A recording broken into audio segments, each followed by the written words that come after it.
Buongiorno amiche e amici, ben ritrovati in diretta con Ore 13. Prima di iniziare la puntata, durante i momenti appunto, quei pochi minuti, no, prima della diretta, ovviamente noi ci confrontiamo con la regia e poche volte purtroppo in effetti io ringrazio tutti coloro che stanno al di dietro delle telecamere e quindi grazie ragazzi a voi, grazie alla messa in onda e a tutto quel comparto di persone che permette a noi giornalisti che siamo da quest'altra parte di usufruire di un prodotto all'altezza di quelle che sono le aspettative dei nostri telespettatori. Quindi grazie ragazzi e però ovviamente inizio anche a ringraziare quelli che sono gli ospiti di oggi su un tema che è quello del turismo, come si chiude il turismo del 2019 in Veneto, e abbiamo rappresentati il mare con Flavia Pastò, assessore del turismo del comune di Jesolo. Buongiorno Flavia.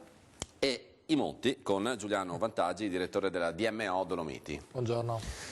Allora, come vi dicevo, oggi insomma, parliamo di turismo sicuramente con dei bilanci, ma ovviamente anche con delle prospettive, anche perché poi sempre di più quello che è il turismo di monti, del mare, insomma, diciamo non delle città d'arte, sta perdendo la stagionalizzazione, cioè al mare ci si va anche d'inverno e viceversa anche per quel che riguarda i monti. Allora, andiamo al dunque ricordando ai nostri telespettatori 0422 162 6798 il numero di telefono per chiamare in diretta.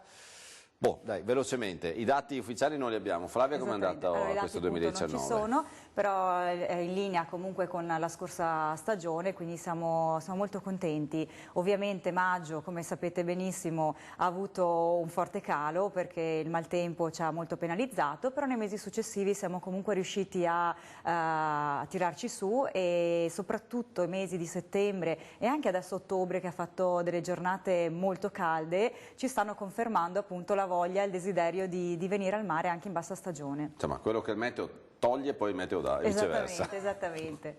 Chiaramente noi se c'è bel tempo siamo molto contenti e la risposta delle persone è una risposta più che positiva, però stiamo cercando anche di offrire qualcosa in caso di maltempo, quindi tanti eventi al coperto, in maniera tale che il turista possa comunque scegliere di venire a Jesolo anche se la giornata non è proprio delle migliori.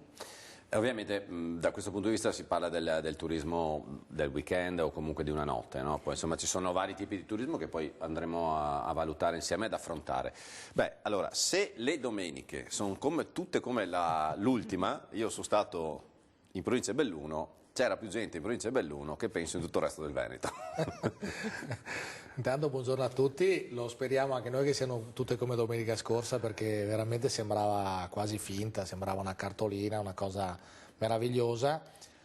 Anche per noi il turismo, il trend del turismo del 2018 e del 2019 è molto simile, c'è una differenza sostanziale, si sta alzando incredibilmente il numero di stranieri che visitano la nostra provincia. Da quali paesi?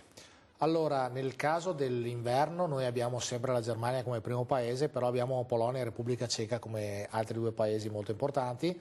Nel caso invece dell'estate abbiamo i paesi anglosassoni, sempre con la Germania prima, poi seguita dai paesi anglosassoni, Stati Uniti e soprattutto Regno Unito, e poi abbiamo tantissimo quest'anno Spagna e Francia, e un po' paesi scandinavi, un po' paesi dell'est che vengono d'inverno e anche d'estate adesso.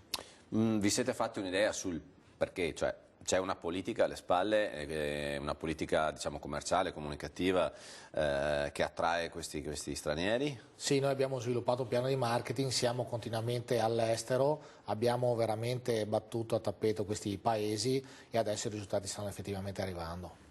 Quindi insomma, allora, partiamo da un punto di vista importante, perché poi sembra che le cose accadano per caso, ma non è assolutamente così. Cioè, se delle località, se dei territori hanno un successo turistico è perché c'è una strategia dietro, è la strategia che deve coinvolgere sia la parte pubblica, quella manageriale, quella privata che è data dalle infrastrutture. Cioè, intanto mettiamo i puntini sulle i perché, ripeto, tanto nel positivo quanto nel negativo, perché quando si sbaglia strategia o non la si fa, poi accadono anche i momenti negativi.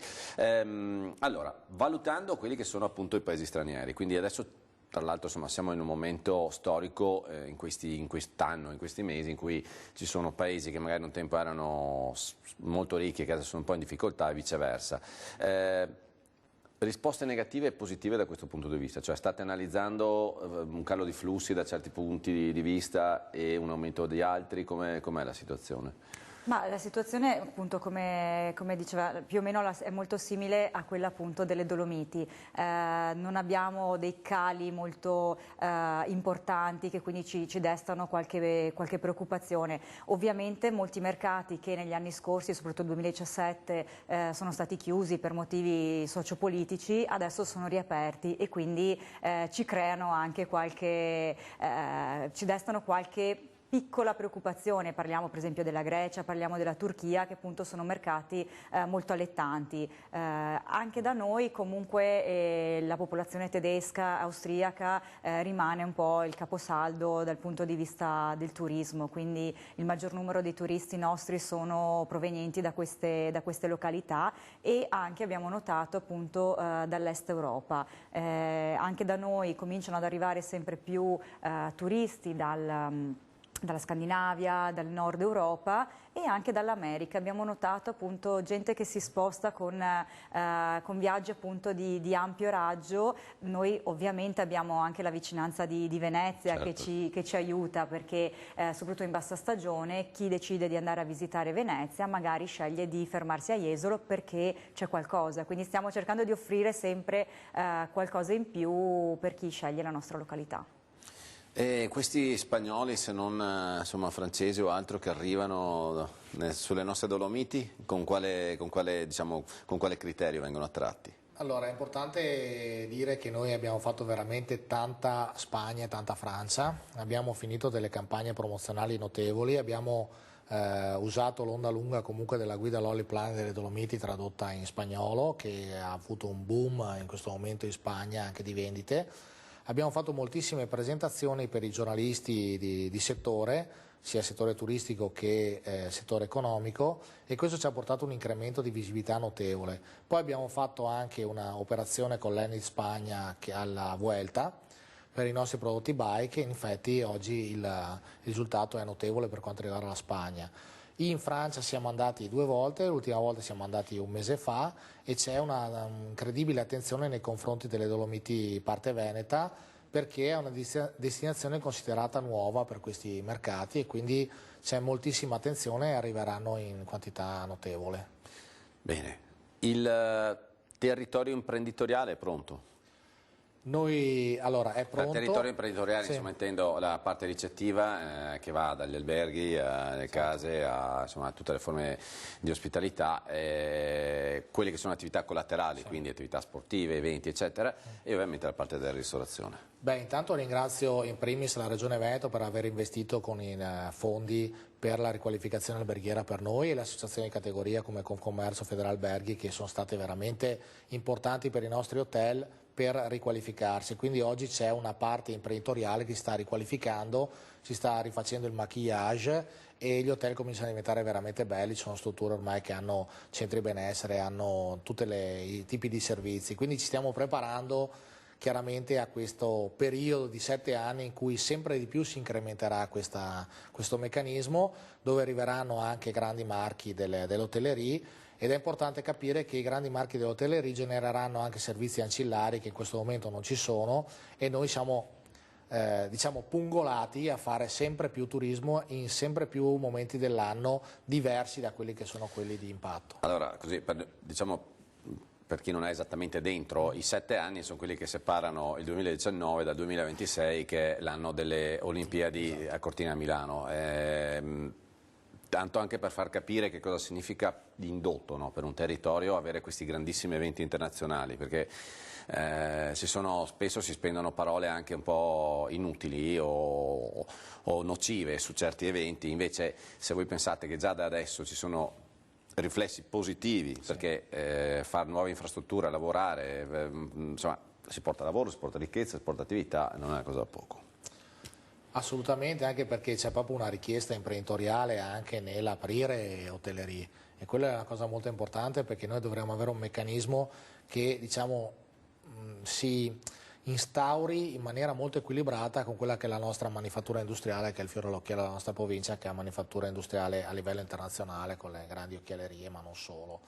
E quindi andremo a fare proprio un meccanismo di mix in cui la provincia veramente ne beneficerà sempre di più nei prossimi anni, e le Olimpiadi di Cortina dovranno essere un punto di partenza, non un punto di arrivo, esattamente come lo furono quelle del 1956. Noi abbiamo bisogno veramente che siano il punto di rinascita della nostra provincia.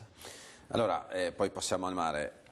Possiamo dire che ci sono due aspetti che forse è arrivato il momento di scavallare, no? La prima è che effettivamente è un territorio che ancora fino a giugno di quest'anno, ossia quando sono state assegnate le Olimpiadi, diciamo, cavalcava ancora quelle del 56. Sono passati adesso mi sembra 63 anni, direi che è il momento, no? Forse di aggiornarci un attimo con... E poi un'altra cosa che lei ha citato, ci sono dei fondi, no? Che sono stati messi a disposizione per sistemare gli alberghi. So che in particolare la zona di Belluno ha sempre guardato con grande attenzione, diciamo così, e seduzione a quello che sta dall'altra parte, sul Tirolo, in cui diciamo, la parte pubblica ha messo a disposizione tanti denari, no? per le strutture. Insomma, sembra che ci sia questa risposta anche qua in Veneto, corretto? Sì, assolutamente, anche perché non è solo una questione di battaglia, diciamo, di marketing con i vicini. Noi ci stiamo muovendo come comparto unico anche per quanto riguarda le infrastrutture, le strade, in modo da essere preparati perfettamente Poi a questo arriviamo evento. a quelle perché ecco lì Perché un po' più noi, lunga. la cosa bella è che veramente si vede entusiasmo rispetto a prima, e con l'entusiasmo si costruiscono grandi cose. Beh, insomma, direi che se non portano entusiasmo le Olimpiadi, allora vuol dire che siamo messi veramente male. Flavia Plastò, parlavamo di strutture, un gran segnale che sta avvenendo a Jesolo è l'investimento su hotel a 5 stelle, perché penso che voglia significare come la qualità della località sta continuando a crescere. Non so se condivide questa visione. Noi abbiamo sempre avuto negli ultimi anni comunque un'alta qualità dell'offerta dei nostri hotel. Il fatto che ai 2 hotel 5 stelle già esistenti se ne stiano aggiungendo altri 2 per noi è un ottimo segnale, perché vuol dire che comunque ci sono imprenditori lungimiranti che stanno investendo nella nostra località, e soprattutto c'è richiesta, perché altrimenti non avrebbero certo intrapreso questo percorso. Gli investitori sono investitori locali o ci sono anche dei fondi internazionali che stanno muovendo? Allora, che io sappia, dal momento di questi 2 nuovi sono di investitori locali, però per esempio l'altro 5 stelle che abbiamo è di una catena a livello mondiale, quindi comunque molto, molto interessante anche questo aspetto. Anche da noi molti albergatori hanno utilizzato i fondi della regione per poter portare migliorie, quindi c'è chi si è dotato della spa, del centro benessere all'interno del proprio hotel, chi ha aggiunto ascensori piuttosto che migliorato le camere, e quindi diciamo c'è questa continua ricerca di miglioria per offrire sempre qualcosa di nuovo e di adatto al nostro cliente. Sì, perdonatemi se ribadisco il concetto per allargare il giro, però il fatto che vengano eseguiti questi investimenti significa veramente far lavorare il territorio, perché tutte le aziende, insomma, o la maggior parte che vengono impiegate per la costruzione di strutture di questo tipo, poi qua non so se per caso avete dei dati, però in percentuale penso che non si vada oltre i 100 km per quelle che sono le forniture, per cui insomma significa dar lavoro a aziende e quindi anche a persone, a privati del Veneto. Ci lasciamo per qualche istante e poi continuiamo a parlare di turismo.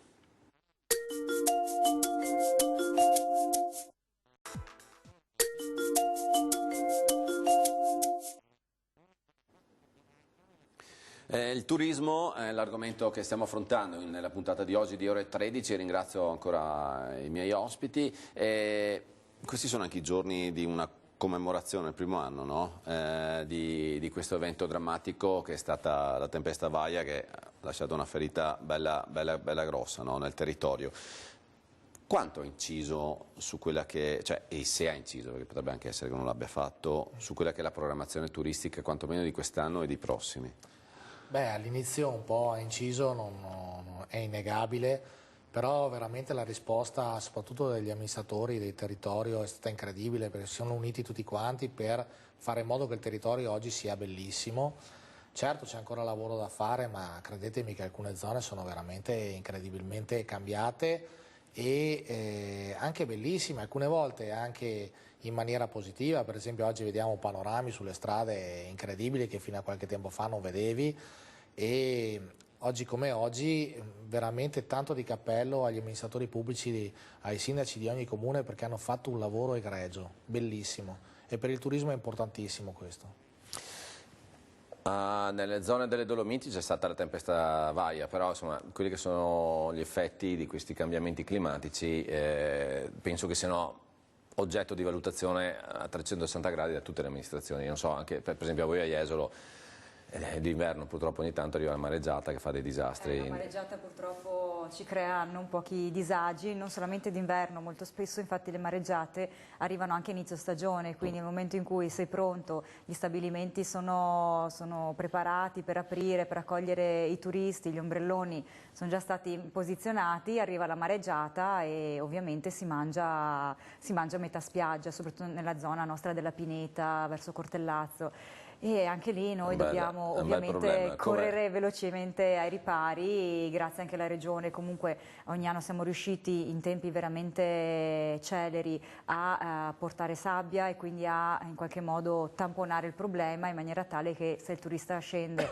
per Pasqua o comunque con le prime giornate di bel tempo possa trovare una spiaggia pronta ad accoglierlo. Penso che siano dinamiche che insomma, fino a 10 anni fa non erano al vaglio degli amici, cioè nel senso avvenivano così di rado che ovviamente non stavano nell'attenzione di un'amministrazione. Invece non so, le chiedo se effettivamente avete un sistema, tra virgolette, di emergenza per affrontare. Diciamo che più che un sistema di emergenza, per esempio durante la stagione estiva capita molto spesso le cosiddette bombe d'acqua.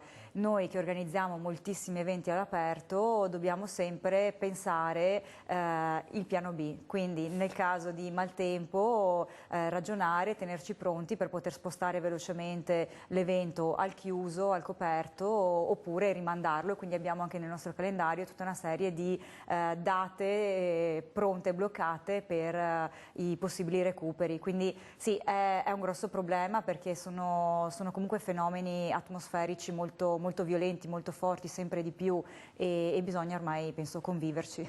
Avete per caso anche certe formule formative, cioè nel preparare gli operatori o in qualche modo coloro che sono coinvolti? Esiste una situazione di questo tipo? Ma è realmente un po' difficile perché nel caso nostro è stato veramente un evento di dimensioni epocali. Certo, noi siamo abituati per esempio a nevicate ingenti, oppure siamo abituati a bombe d'acqua anche noi nella parte estiva, però quello del 29 ottobre dell'altro anno fu proprio un evento a cui non si era preparati, e è incredibile come l'allerta lanciata sia poi servita veramente da monito a non uscire e quindi a limitare i danni al massimo. Ovviamente il primo pensiero per la sicurezza, per la sicurezza delle persone. Adesso non vorrei stare nell'ambito negativo, catastrofico degli eventi climatici, invece insomma, siamo ormai prossimi, no? Perché i più appassionati penso che già da domani inizieranno, no, a buttare su qualche lucina, qualche festone. Il Natale vi accomuna molto come periodo dell'anno, perché forse, anche se sarebbe più tradizionale per quello che è l'aspetto montano, ma ormai anche Jesolo fa insomma, un sacco di eventi e attira un sacco di persone nella sua località. Eh sì, effettivamente il Natale magari chiama più la montagna, però il fascino del Natale, dei mercatini di Natale fronte mare ci sta dando, diciamo, ragione, quindi da un paio d'anni. Da quanto tempo lo fate? È il terzo anno questo che facciamo i mercatini di Natale e ci stanno portando veramente molti turisti. Noi cominceremo ufficialmente dal 30 di novembre e avremo tutta una serie di inaugurazioni, quindi avremo un paese di cioccolata in piazza Casabianca, avremo un paese a Jesolo Paese di luci, quindi tutta una serie di giochi di luce, di eventi, di animazione legata appunto al tema della luce, e poi il nostro mercatino di Natale che si svilupperà appunto da piazza Mazzini fino a piazza Aurora lungo tutta la via. È un appuntamento molto sentito sentito, il sindaco ci ha creduto fin del primo anno e ha fatto bene, perché sempre più attività e sempre più hotel stanno decidendo di tenere aperto anche per il periodo Che percentuale invernale. di aperture c'è in quel periodo? Allora, ogni anno se ne aprono sempre di più, perché magari chi i primi anni faceva lavori adesso ha anticipato i lavori per poter aprire. Non ti so dire esattamente il numero, perché stiamo aspettando anche noi di capire quanti quest'anno apriranno, quindi saranno della appena lo partita. so ti farò sapere. Però insomma il fatto che siano in incremento è la testimonianza che questa iniziativa vi sta dando Assolutamente. dei E poi ovviamente anche non dimentichiamo il nostro fiore all'occhiello del periodo natalizio, che è il Stand Nativity, quindi il nostro famosissimo presepe di sabbia, che l'anno scorso ha raggiunto ovviamente l'apice del successo, essendo realizzato anche in Piazza San Pietro in Vaticano, quindi una vetrina molto importante. E, sì, sulle Dolomiti invece che cosa si fa quest'anno di particolare? Ma noi cerchiamo sempre, intanto tutte le città, i cittadini si vestono a festa e fanno i mercatini anche da noi. È importante capire come noi cerchiamo di prolungare la stagione, già facendola partire dalla fine di novembre, quando aprono le piste da sci, e con eventi che sono collegati magari al ponte di Sant'Ambrogio, in modo da far arrivare poi al Natale tutti i pernottamenti, e in modo che comunque dicembre sia un mese importante per noi a livello turistico, perché poi dopo il 6 di gennaio c'è un po' di calo, e per fortuna ci sono alcuni paesi che hanno le ferie in quel periodo là, tipo la Slovenia e la Croazia, che in maniera importante arrivano nelle Dolomiti, per poi arrivare alla parte, diciamo, del carnevale e riempire la stagione fino alla fine di marzo, addirittura fino alla metà di aprile in alcuni casi. Bene, quindi insomma abbiamo capito che per quanto riguarda queste due località, rimanere in Veneto quest'anno o arrivarci, per coloro che ci vedono da fuori Veneto, soprattutto anche nel periodo natalizio, cose interessanti se ne vedono. Quest'anno a Matera lo portate Quest'anno porteremo il presepe di sabbia, quindi gli Esolos and Nativity, anche a Matera, e sarà all'interno della mostra dei presepi d'Italia, e siamo molto contenti perché Matera appunto sta chiudendo quest'anno fantastico legato appunto alla nomina come città della cultura europea, e noi saremo appunto partecipi di questi ultimi atti della città, quindi so che sarà inaugurato il 6 di dicembre, e quindi avremo una doppia inaugurazione, il 6 a Matera e il 7 il nostro a Jesolo. in casa. Adesso ve lo accenno, prima che iniziassimo stanno cercando di mettersi d'accordo per far arrivare. Quando è che portiamo il presepe di sabbia sulle Dolomiti? Allora, ci stiamo lavorando già da un po' e assolutamente bisogna portarlo sulle Dolomiti, perché il presepe di sabbia Occhio, perché lo state dicendo sì. in diretta Antena 3 davanti ai nostri telespettatori. Allora, io faccio un po' il prete che mi fa fare su questo matrimonio Monti Mario Marimonti, secondo il punto di vista. Sempre tornando su Natale, comunque qualche attività particolare che vi venga in mente, di cui vi piacerebbe parlare, cioè che avverrà in questo Natale? Allora, per noi è importante sia lo sci, ma è altrettanto importante non solo lo sci, nel senso che noi stiamo spingendo moltissimo le attività outdoor come le ciaspole o anche banalmente le slittate. Ci sono alcuni punti delle Dolomiti che hanno veramente luoghi fantastici, e soprattutto ci stiamo strutturando sempre di più con rifugi di montagna bellissimi che vi accolgono sia a pranzo che a cena con veramente dei momenti indimenticabili. Questa è la cosa più importante, e quindi non è solo lo sci, ma è anche il vivere la montagna, il vivere come noi la intendiamo, e avere il tepore di una baita durante una nevicata è impagabile. Noi appunto, oltre alla spiaggia nel periodo estivo, ma anche invernale, perché il fascino del mare d'inverno ha sempre il suo perché, stiamo puntando molto anche su diverse tematiche di turismo, quindi il turismo lento per esempio. Abbiamo moltissimi turisti che vengono giù anche dalla Germania, anche da altri paesi in bicicletta, e quindi stiamo proponendo tutta una serie di percorsi ciclabili che collegano non solamente la nostra città con quelle limitrofe, ma per esempio anche la Monaco-Venezia, o la strada dell'Eurovelo, quindi che ci collega con Trieste e poi con l'Est Europa, quindi sempre più spesso i turisti in bassa stagione vengono da noi appunto in bicicletta, e quindi con questo mezzo è anche possibile poi andare negli angoli un po' più nascosti, meno conosciuti della città, quindi la laguna, con gli agriturismi che appunto ti permettono di mangiare comunque le caratteristiche, il cibo proprio del nostro territorio, e quindi anche un turismo legato all'enogastronomia. Stiamo portando avanti un progetto insieme con Ascom e Confcommercio a livello europeo, il progetto IT Jesolo, e quindi molto spesso organizziamo delle giornate invitando dei critici gastronomici o comunque dei giornalisti che si occupano di cucina, che provengono da tutta Europa, per fargli assaggiare e provare il nostro cibo. E quello che è appunto la tradizione culinaria dei vari luoghi. Allora, noi abbiamo un piccolo break e poi ritorniamo in diretta.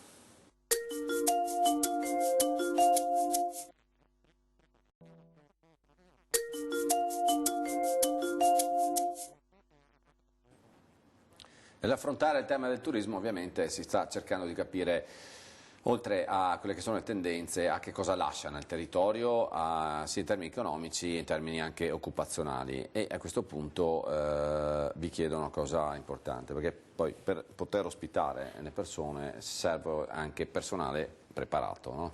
Quindi a livello formativo come siamo messi in Veneto? Devo dire che per quanto riguarda Jesolo, noi abbiamo una scuola che è il nostro fiore all'occhiello, che è l'Istituto Cornaro, che forma proprio i giovani, quindi tantissimi ragazzi anche da altre città, da altre regioni, scelgono di venire a studiare nella nostra scuola, e poi il livello di occupazione di chi esce è veramente molto alto. Sono ragazzi molto preparati, molto spesso fanno anche stage formativi poi nelle nostre strutture, e il più delle volte rimangono poi, quindi vengono proposti per lavorare nella nostra città, quindi da questo punto di vista siamo molto contenti, ed è una scuola che ci invidiano in tanti. Se volessimo lanciare un messaggio, magari è qualcuno che è in onda o in questo momento non è occupato, o è il genitore e deve aiutare il figlio o la figlia a pianificare il suo corso di studi, quali sono le professioni dove magari c'è più esigenza in questo momento e c'è un po' di carenza di forza lavoro? Sicuramente la figura del cuoco è una figura molto richiesta, ed è anche un po' difficile da trovare bravi cuochi preparati, aiuti cuochi, sous chef, quindi tutto quello che ha a che fare con la ristorazione, e poi ovviamente anche l'aspetto dell'hotellerie, quindi gli addetti al back office, al front office, anche il fatto di trovare persone preparate che con una buona conoscenza della lingua, pronte anche e disponibili a interagire con il cliente, è una figura che da noi serve, manca, soprattutto a inizio stagione c'è tantissima richiesta, quindi se qualcuno ha desiderio, voglia di mettersi in gioco, perché no, provare a venire a fare una stagione a Jesolo. Anche noi puntiamo su tanti istituti secondari che formano questi ragazzi sia dal punto di vista alberghiero che dal punto di vista turistico. Per noi è molto importante sono molto importanti anche gli enti di formazione che erogano questi corsi per la conoscenza dei territori, perché di fatto oggi per promuovere un territorio bisogna conoscerlo, e non è sempre così banale che si conosca il territorio. E oggi come oggi, dopo tanti anni che li facciamo e tanti anni che questi giovani, anche meno giovani, si innamorano del territorio dove vivono, riescono poi a raccontare al turista finale dove deve andare, cosa deve fare, che tipo di esperienza può fare, e questa è una cosa molto molto importante per noi. Sulle professioni anche noi abbiamo gli stessi problemi che ha Jesolo, c'è anche tanta richiesta di managerialità, nel senso che oggi per gestire un hotel bisogna essere dei manager, bisogna innanzitutto fare un meccanismo, implementare un meccanismo a cascata che dà dei ruoli e che fa capire chi fa cosa all'interno dell'hotel. E qui mi allaccio anche perché noi stiamo parlando di giovani, però ci sono tante persone mature, più o meno mature, che sono tuttora impiegate nelle strutture e che magari, giustamente, vale per tutte le professioni, rimangono un po' indietro perché non si aggiornano. Da questo punto di vista come la valutate? Adesso senza ovviamente portarvi dei nemici in casa, però... Vabbè, il passaggio generazionale ovviamente è più che necessario, soprattutto in questo momento storico dove vediamo che ogni giorno c'è qualcosa di nuovo da sapere. Io soprattutto mi rendo conto per quanto riguarda il mondo dei social network, hotel che sfruttano questo canale per farsi pubblicità, per presentare le proprie camere, le proprie offerte, sono hotel che hanno comunque un vantaggio rispetto ad altri, quindi se l'albergatore rimane indietro a livello di comunicazione è un grosso problema, quindi molto spesso magari ho notato c'è il figlio dell'albergatore che spinge, che cerca di convincere il padre a investire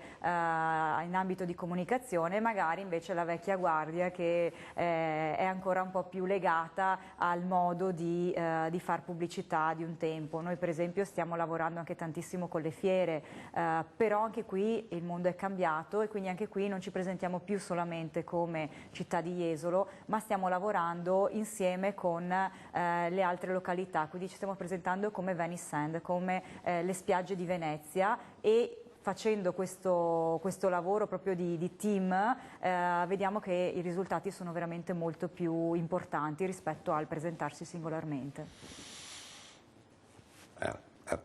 Era ora, possiamo dirlo? No, è che personalmente sono sempre stato convinto che noi abbiamo questo valore incredibile dal punto di vista del marketing che è Venezia, no? E in giro per il mondo sanno dove è Venezia, magari fa un po' più fatica a sapere dove è Eraclea, Jesolo o Cortina o le Dolomiti, no? E quindi anche la politica comunicativa della regione, ha detto The Land of Venice, no? Hai questo campione planetario in casa, sfruttiamolo, no? E qua, insomma, questo è un concetto di visione, per esempio, quando si parlava prima di avere una visione turistica. Noi siamo stati tra i primi a sfruttare il marchio perché siamo The Mountains of Venice, il marchio che ha fatto un po' arrabbiare i nostri vicini, ma è proprio quello, noi diciamo al turista internazionale che siamo attaccatissimi alla città di Venezia. Lo abbiamo comunicato, questo ha creato un incremento incredibile di turismo internazionale da noi, perché fondamentalmente un'ora e mezza di strada non è nulla come spostamento per un turista internazionale. Però ci siamo anche chiesti, e lo facciamo ogni giorno, come gli altri vedono noi, perché il problema non è come noi vediamo noi, ma come gli altri popoli vedono noi. Abbiamo fatto Che risultati avete trovato? No, abbiamo fatto, per esempio, per farvi capire, abbiamo fatto con la Regione Veneto un blog tour con una web influencer cinese, e ha fatto una diretta web per 10 milioni di cinesi. La prima domanda è stata: è pulita l'aria lì? L'aria? Questo è il motivo per cui si spostano alcune volte, non è tanto... Dalla Cina, cioè, quelli che vivono nelle grandi città effettivamente ce l'hanno bella presente il problema. Loro hanno altri modelli che riportano su di noi, e questa è una cosa che bisogna capire, bisogna andare veramente ad analizzare qual è la provenienza che viene da noi e cosa vogliono veramente da noi. Perché per esempio, ci sono un altro esempio, le provenienze scandinave hanno una capacità di spesa illimitata rispetto a noi, perché la vita lì costa molto di più, quindi noi non riusciamo neanche a dare un valore alla nostra camera, che per loro potrebbe essere quasi il doppio rispetto a quello che pagano. Sì, ovvio che però non è che puoi decidere il valore della camera in funzione della provenienza del turista, altrimenti dopo... Però è molto importante capire il valore della camera, perché capire il valore della camera permette all'albergatore o alla persona che ha la struttura ricettiva anche di capire come interfacciarsi con l'online travel agency. Tu non devi essere usato, ma devi usare a tua volta l'agenzia online, perché di fatto sapere quanto costa una camera non è così banale. No, sono dinamiche sicuramente complesse, e anche qui vi chiedo una cosa, nella logica diciamo così dell'individualismo tipico veneto, nel settore turistico si sta un po' sorpassando o siamo sempre fermi lì? Perché giustamente lei adesso mi citava il caso, no, che Venezia si era arrabbiata perché sulle Dolomiti iniziano le montagne di Venezia, ma... Venezia è l'Alto Adige e il Trentino. Ah, l'Alto Adige. No, Venezia era contentissima. Okay. Venezia fa pubblicità. Vabbè, l'Alto Adige però non è che può essere sempre dappertutto, adesso anche loro poi, cioè insomma... Benedetti loro, e perché devono stare o con l'Italia o fuori dall'Italia? Cioè, No, un minimo Venezia è un felicissima minimo di di autonomia ce lo lasceranno oppure insomma se devono essere in mano queste 200.000 persone? Prego. No, assolutamente. Fino a poco tempo fa prevaleva ovviamente l'individualismo non solamente a livello locale, quindi l'albergatore, quindi il commerciante, ma soprattutto a livello proprio della località stessa. E invece adesso, secondo me, moltissime città si sono rese conto, soprattutto quelle un po' più piccoline, che invece correre e presentarsi insieme con magari città molto più strutturate, molto più avanti dal punto di vista della comunicazione, diventa vantaggioso per loro. Quindi non solamente appunto l'esempio di Venice End, ma anche per esempio noi facciamo parte dei sindaci della Costa Veneta e quindi abbiamo raggruppato tutte quante le località della Costa Veneta. Ci sono località molto più piccole della nostra Jesolo, di Cavallino Treporti o di Bibione che ci stanno ringraziando per poter far parte di questo gruppo, perché noi impariamo da loro ma anche loro imparano da noi, e quindi quello che può essere un mio problema magari per loro hanno la soluzione o viceversa. Quindi il fatto di lavorare insieme senza pensare ma se ci presentiamo insieme ci facciamo concorrenza, no, perché comunque ciascuna località ha una propria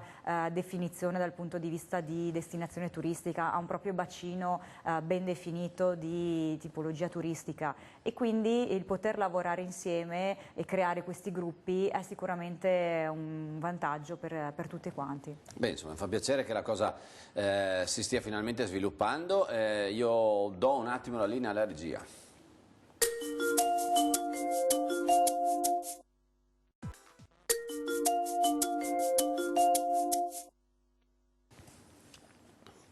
Allora io direi facciamo un po' un riassunto, oppure se ci sono, visto che appunto noi dobbiamo fare anche informazioni di quello che accade nei prossimi mesi, eventi particolari, cose a cui tenete? Beh, allora sicuramente i grandi concerti su cui noi abbiamo puntato per destagionalizzare un po' l'offerta turistica, quindi adesso fra 2 settimane cominceremo con Elisa, poi avremo i Modà e poi con l'anno nuovo invece avremo Antonello Venditti e Bruno Risas. Quindi... E questi sono tutti al coperto, ovviamente? Questi sono dentro al Pala Invent, quindi il nostro Palazzo del Turismo, sono eventi al coperto, e in più tutta una serie invece di eventi sportivi molto importanti. Questo fine settimana c'è una riunione dei monaci Shaolin, poi avremo eventi di kickboxing, di ginnastica artistica, quindi tutta una serie di grandi appuntamenti e ovviamente poi tutta la magia del Natale, quindi i mercatini e il Sun Nativity. Anche per noi è molto importante.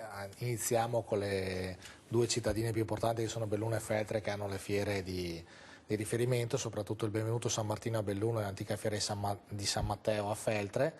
Poi ci sarà il Cortina Fashion Weekend, che ormai da tanti anni sta crescendo a livello esponenziale, ma in maniera continua proprio. È incredibile anche come la Gordino fa degli eventi bellissimi, come nella zona di Sottoguda, nella zona di Araba, Livigno a Longo, e anche nella zona di Alleghe. Andiamo anche, non solo Natale, ma andiamo anche verso i carnevali. Io spingo sempre anche i carnevali delle Dolomiti, che sono molto importanti. I 3 più belli sono quelli del Comelico, quello di Fornesighe e quello della Zinghenesta a Canale d'Agordo. Quindi... Senta, tra l'altro noi abbiamo trascurato involontariamente in questa trasmissione un altro grande evento che si terrà nella zona, che sono i mondiali del 2021 a Cortina, il mondiale di sci, che però insomma questo gennaio ci saranno le prove generali, perché proprio lo impone la federazione, no? Sì, a marzo abbiamo le finali di Coppa del Mondo e noi ci stiamo preparando anche con tutti i meccanismi di spostamento da altre valli della provincia verso Cortina, perché facciamo le prove generali per il 2021, perché devono essere i mondiali di tutti, come la Coppa del Mondo di tutti, come le Olimpiadi di tutti, e se non facciamo queste prove prima noi non riusciamo a essere pronti dopo. Allora già da quest'anno, dalle finali di Coppa del Mondo, noi saremo sul pezzo e da varie parti della provincia riusciremo ad arrivare verso Cortina a vedere queste splendide gare. Come li portate? Allora ci sono degli hub e ci sono anche dei trasporti pullman che sono stati contrattualizzati, e da alcune valli proprio partiranno dei pullman per arrivare verso Cortina, mentre alcune zone faranno proprio da zona di scambio o di smistamento tra il treno e il pullman. Quindi questa è una cosa molto importante, perché il nostro tipo di trasporto per arrivare in provincia cambierà nei prossimi anni, perché avremo l'elettrificazione dell'anello tra, diciamo, Conegliano e Montebelluna, quindi che comprenderà Ponte, Belluno e Feltre in pochi mesi ormai, e da là riusciremo ad arrivare ad avere un treno diretto di nuovo verso queste strutture, e da lì poi ci sarà l'interazione con la gomma e quindi con gli autobus per arrivare in ogni luogo della provincia di Belluno. Velocemente, 2 domande. Il famoso treno delle Dolomiti è un grande sogno come sono state poi le Olimpiadi, un sogno che ha possibilità di concretizzarsi? Ma il treno delle Dolomiti, come dicevo, intanto questo è il primo step, poi sicuramente si arriverà anche a Calalzo, da lì poi sarà una scelta politica quello che si farà. È importantissimo però capire che già così com'è, nel momento in cui si elettrificherà fino a Calalzo e ci sia un'interazione tra la gomma e la rotaia, sarà importantissimo per noi perché libererà un sacco di traffico e riusciremo ad arrivare nei posti più belli in meno tempo. E a proposito di gomma e di traffico, le gomme per muoversi hanno bisogno di strade. Ora, che diciamo, prospettive ci sono di nuove infrastrutture stradali? Beh, si sta lavorando moltissimo intanto sulle strade esistenti, si vedono cantieri, prima si parlava fuori onda del fatto che è vero che sono un disagio, diciamo, i cantieri, però è anche vero che quando le strade poi saranno pronte sarà importante per le zone di montagna essere raggiungibili in maniera, diciamo, in modo veloce. Questa è la cosa più importante di tutte. Poi la parte, chiaramente la nostra provincia ha bisogno di strade sempre più veloci e arrivare nei luoghi di vacanza il più velocemente possibile permette poi al turista di fruire della vacanza in maniera tranquilla. Vabbè, insomma, non mi ha risposto. Insomma, c'è la partita adesso per chi, soprattutto su quella che è Cortina, c'è il problema, insomma, arrivarci può essere visto come un problema o come anche un'opportunità, perché vuol anche dire un non riversamento drammatico di persone e mezzi sulla località. Fatto sta che pensare che nel 2026 ci si arrivi con quella strada lì, io resto abbastanza perplesso, però insomma non sta sicuramente a me. Non ho né il potere né nel modo né il portafoglio per far sì che vengano fatte le opere, però insomma penso che voi ve l'aspettiate che vi facciano una strada più decente. Beh, no? certo, ovviamente, noi stiamo spingendo per questo, quindi non c'è assolutamente dubbio che noi vogliamo strade migliori. Allora, Jesolo, altra località che ha un'unica strada per arrivarci. Anche noi stiamo spingendo per poter avere questa autostrada del mare, quindi poter avere proprio una strada molto più imponente che ci porti le persone senza far fare ore e ore di colonna per chi decide appunto di venire a Jesolo. Ma a che punto siamo lì? Stiamo spingendo anche noi perché venga realizzata. Allora, intanto li vedo molto determinati, questo è già un bel punto di partenza. Esatto. Fatto sta che nel 2019 c'è il problema delle infrastrutture, ormai poi in tutto il paese, no? Che è un problema di queste due località, in tutto il paese è drammatico perché tra l'altro abbiamo un governo che non sta assolutamente neanche facendo partire quelle che sono già le opere finanziate, quindi figuriamoci di prevederne di nuove. Anche, ripeto, voi potete avere tutte le fantasie del mondo, ma se poi dal punto di vista nazionale non c'è la volontà di concretizzarle, arrivederci e grazie. C'è qualcuno che vuole parlare con noi da casa? Pronto? Pronto? Buongiorno, chi parla? Buongiorno, Massimo da Conegliano. Buongiorno Massimo, prego. Io volevo fare 2 domande, una al direttore di Belluno, okay, riguardo il discorso della viabilità. Io mi auguro che con praticamente il discorso delle Olimpiadi riusciremo finalmente a fare una circonvallazione a Longarone, perché io penso che il problema sia soprattutto il nodo di Longarone. Non è possibile che uno possa fare il two-day cioè un sabato o domenica e ci piega da Conegliano arrivare a Cortina 3 ore all'andata e poi 4-5 ore al ritorno, rimanendo in galleria con l'inquinamento che sappiamo. Io penso che una volta fatta la circonvallazione a Longarone, chiaro, poi collegandosi magari con TAI, in qualche maniera ci sarà coda anche lì, però almeno c'è un deflusso del traffico. Poi, seconda domanda che volevo fare, allora, tolta Cortina che conosciamo tutti che è la perla del Bellunese, o magari anche Alleghe, io da buon amante della montagna noto un po' un degrado, così parlando bene, nel bellunese, quindi vedo case fatiscenti, alberghi ritinteggiati però ancora vecchi rispetto ai vicini di casa, o togliamo pure anche Sappada che adesso è andato in Friuli dove le strutture ricettive sono nettamente migliori. Ok, voi dite ci vorrà del tempo per farlo, però insomma dal dopo Vajont ad oggi io ho notato praticamente non tante belle strutture nuove, no?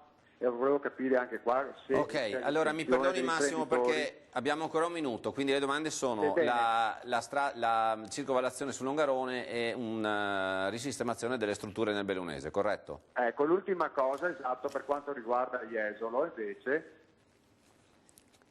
Pronto? Sì, velocemente perché mi finisce la trasmissione. Ecco, l'ultima cosa ne pensate praticamente dei turisti che fuggono in Croazia da anni su strutture ricettive praticamente di grandi complessi alberghieri molto moderni e dettato soprattutto da tedeschi, austriaci e svedesi. Io frequento la Croazia da molti anni. Massimo, doveva chiamarci mezz'ora fa che mi faceva mezza trasmissione con queste domande. Ho visto adesso. Grazie, facciamo rispondere in un minuto i nostri ospiti. Allora avete 40 secondi a testa. Allora, la circonvallazione si farà di sicuro perché noi abbiamo il presidente della provincia che è anche il sindaco di Longarone. La circonvallazione di Longarone si farà, è anche già nelle previsioni, è molto importante. Per quanto riguarda invece la riqualificazione alberghiera, ci sono 117 domande in questo momento finanziate dalla Regione, quindi pian piano si riqualificheranno un sacco di strutture alberghiero-ricettive. Insomma, diamo segnali positivi al nostro amico Massimo. La Croazia è veramente un problema per Jesolo? Può essere stato magari un problema nel momento in cui appunto ha aperto il nuovo mercato perché aveva dei prezzi molto allettanti. Però noi stiamo lavorando per migliorare anche noi appunto gli hotel e l'offerta turistica in maniera tale che il turista possa tornare anche a Jesolo e non scelga solamente gli altri mercati. Ma da questo punto di vista forse anche il tipo di vacanza è diverso, perché la grande struttura è un tipo di vacanza, l'essere all'interno di una località turistica.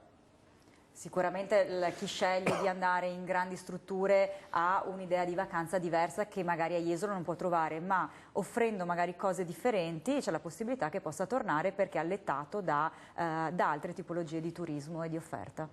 Bene, allora ringrazio ancora Massimo, anzi la prossima volta la prego, si metta in contatto prima perché ha offerto 3 spunti assolutamente interessanti, ma soprattutto ringrazio i miei ospiti di oggi, grazie Flavia, grazie Giuliano, in bocca al lupo per le rispettive cose, dai spingiamo sti veneti a migliorare sempre di più le località, l'offerta, formiamoci perché è fondamentale essere formati e saper analizzare le varie dinamiche. Grazie ancora e un caro saluto a tutti coloro che ci hanno seguito, ciao!